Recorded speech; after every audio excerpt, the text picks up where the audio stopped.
Welcome back to MTFC TV. Joining me this time is manager Dave Frecklington. Dave, your lads have picked up a point today and a clean sheet. How are you feeling? I was really pleased today with the performance. It's been a tough week. I'm not going to lie about that. You know, training Tuesday and Thursday. Me, Terry, and Chris, we had to have a look at ourselves first and foremost. Losing 3 games on the trot, albeit narrowly, 1-0 twice, and it was one of them where we just had to really go back to basics. And we wanted the lads to play on the front foot, start defending from the front again, and if we did that, we knew that we'd cause them problems. And I thought we were defensively solid. We didn't look like we were going to concede today. Don't think Ross has really had a shot to save in the whole 90 minutes. So yeah, really pleasing point. Let's start things off with the positives. Obviously, the clean sheet is huge for you and the lads. I believe it's the first in 18, 19 games, something like that. 17. 17. That's the man with the knowledge. It must be good to see plans you've laid out in training come to effect on match day. Yeah, but it's down to the players. You know, me, Terry, and Chris can, we can always put a pattern on and a bit of shape and set pieces and certain drills to try and to help the lads and give them information about how Scarborough played. But it's all about the players. You know, we've got a really good group. You know, I can never ever question the work rate or endeavour. Since we've come in the football club, you know, they've always put a shift in. But there was probably certain scenarios in the last couple of games where we wasn't aggressive enough and we didn't play enough on the front foot. And if we don't do that, you know, we become very average. And you know, against your Lancasters, your Wittons, and obviously Gainsborough's, you know, we didn't do enough to win the football match. I don't think we did enough. I don't think we deserved to lose the games, but we did. And we had to really look at ourselves individually as a management team and as a group of players. And I thought today was only one team that wanted to win the football match, and we were unlucky not to get all 3 points today. I believe it was the hardest working 0-0 draw you will probably see in football today. Lads absolutely ran the socks off. Yeah. But an issue that's pertained in 2019 is we yet to register a goal. Now, is that something that's obviously going to be something you're concerned with? But how do you go about remedying that? Listen, you know, form's temporary, class is permanent in my eyes, and I still don't think you're going to get many better strikers than what we've got in the football club. You know, they're having a bit of a barren spell at the moment, but it's not for a lack of effort or trying. It's, you know, we need to get one to go in off the backside, as they say, and keep knocking at the door. But you know, we can't always score 4s, 5s, 6s, and 7s every week. We're going to get at times where our defences are giving us respect. You know, you look at Westy, Luke, Marsh here in the top goal scoring chart. So teams aren't just going to play the way that they all want us to play. So it's important that we keep knocking at the door, working hard in training, which they do. And today was the pleasing thing about the amount of chances we created and the amount of ball we had in the final third. We really put them under the cosh, and on another day we get 3 points. But the pleasing thing is that even though we was good in the final third, we were even better defensively, and as a group we managed to keep that clean sheet. It's a very credible draw against a very good Scarborough side, yeah, who are on form. Do you think teams are now coming here with a bit of fear to them, thinking, oh, we've got to play Matlock away, that's not going to be an easy game? Well, if you look at the record, we've only lost 2 out of the last 14 games at home. I think we've won 8, won 9, drawn 3, I think it is, out of the 14. Lost 2, so yeah, teams aren't going to come here and be expansive and open against us, because we play a certain way which is very difficult to play against.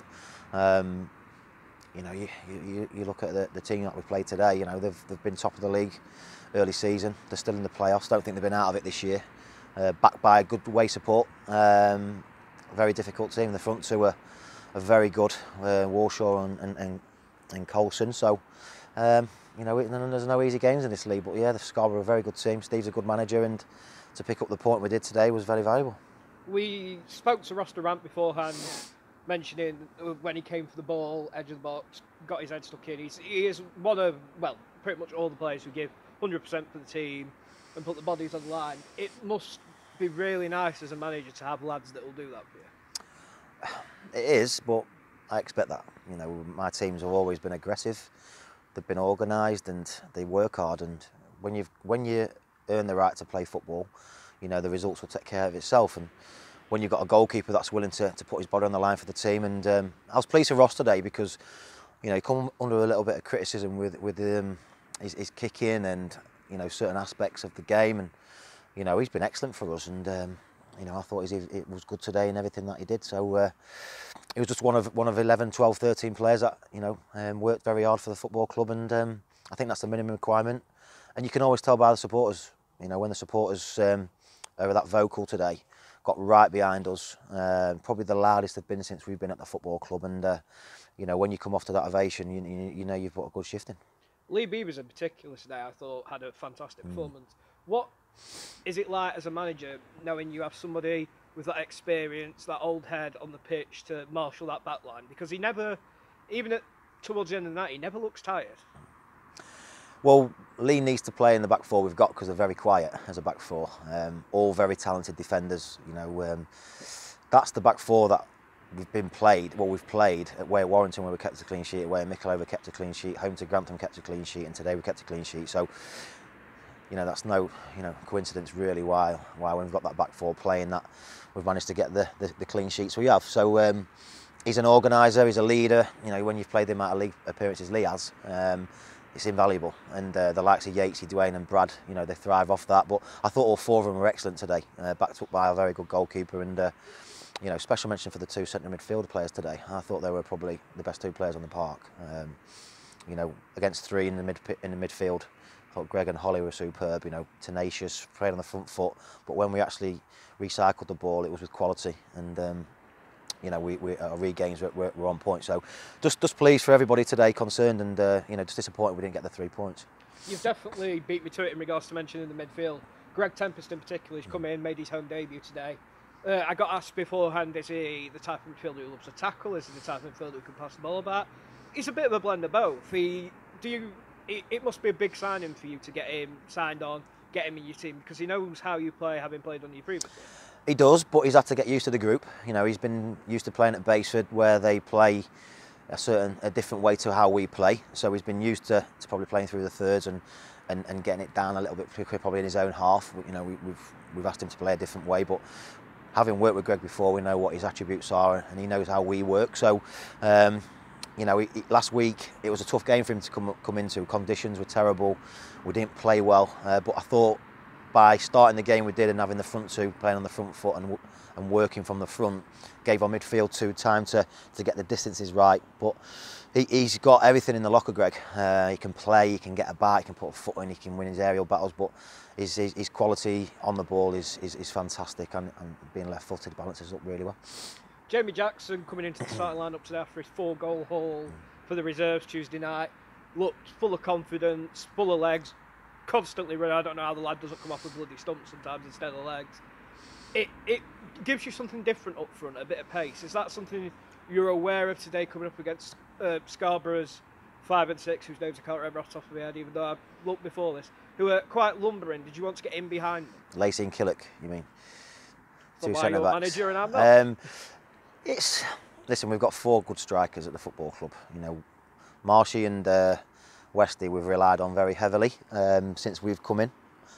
Turned Marshy from a wide man into a striker, and been unbelievable pair of them. Got goals for fun, been a constant threat.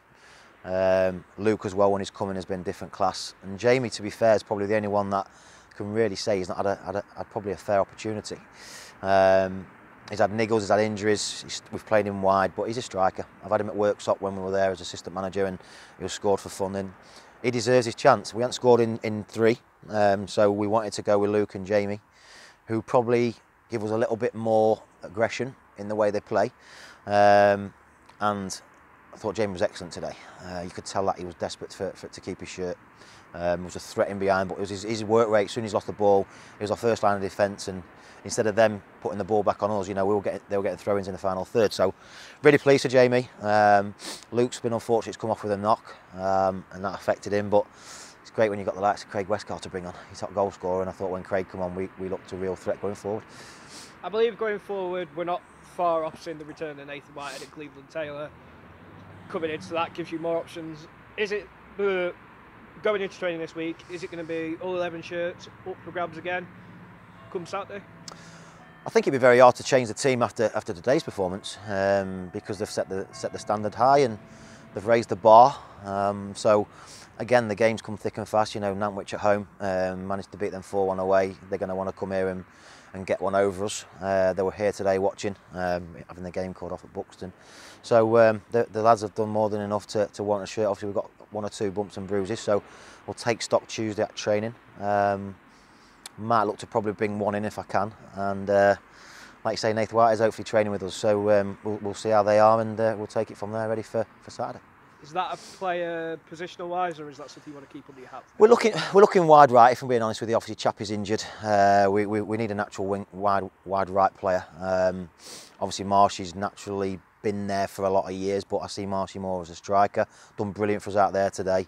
I felt his knee late on in the game, so we had to bring him off. So, you know, we've got 4 strikers vying for 2 shirts. You know, but we do need someone on the right hand side to make that position their own. And you know, we've relied on Craig King heavily, and who I thought was outstanding today.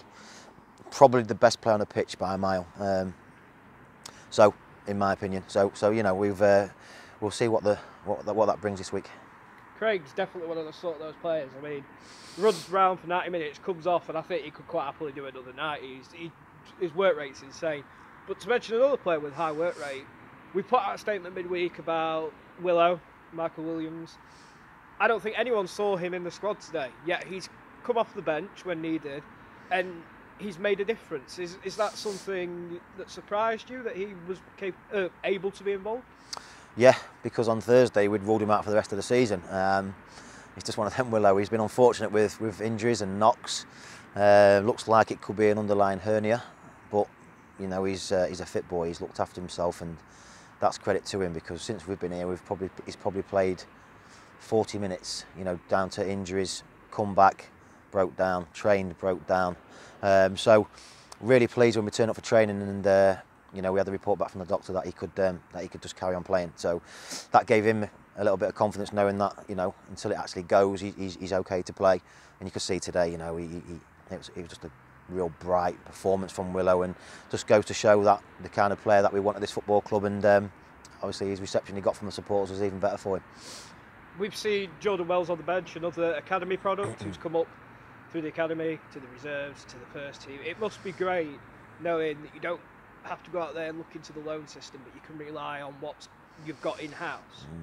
Well, since we've been here, we've not made a loan signing, and we don't really want to do that unless we have to. You know, we've only got 13 seniors at the moment, which isn't great. We worked out between us as a management team that there's been 18 players leave the building since we've come in, which is massive turnover. So we are short in numbers, but we've got the budget right down, as well as try and get results at the same time. So we feel we're managing it quite well. But you know, we only want to bring players in that are going to benefit us for this year and next. So we're not just going to bring anybody in for the sake of it. But when we've got the academy and the reserve team and the talent that's in there, you know, like I said before, what's the point in having it at the football club if we can't dip in and utilise that? So Wells has done well in the reserves. He's got a good presence about him. He's a natural left-sided player, and looking forward to working with him. Yeah. To finish things off, as you've been very gracious despite the cold, that crowd reception today overall, it's been a while since we've seen a Matlock fan base really get behind the team. That must be massive for you and the lads. Oh, it's been unbelievable today. That was, you know, on the back of 3 defeats. You know, it's always tough coming back, knowing that you don't want it to be 4. But you know, the players always will realise how well they've done by the reception of the supporters, and by coming off to that ovation today. And not just that, but when we were looking to try and win it at the end, you know, they were on the feet. Remember, Scarborough were quite vocal today, and good support from Scarborough. But you know, it was an amazing turnout from our end, and the support was brilliant, and long may that continue. Again, the second highest attendance in the league down here today. The numbers, people are coming in and people are whacking you. So, thank you for your time. I'll finish things there. Thank you, Dave Frecklington. Thanks, James. Appreciate it.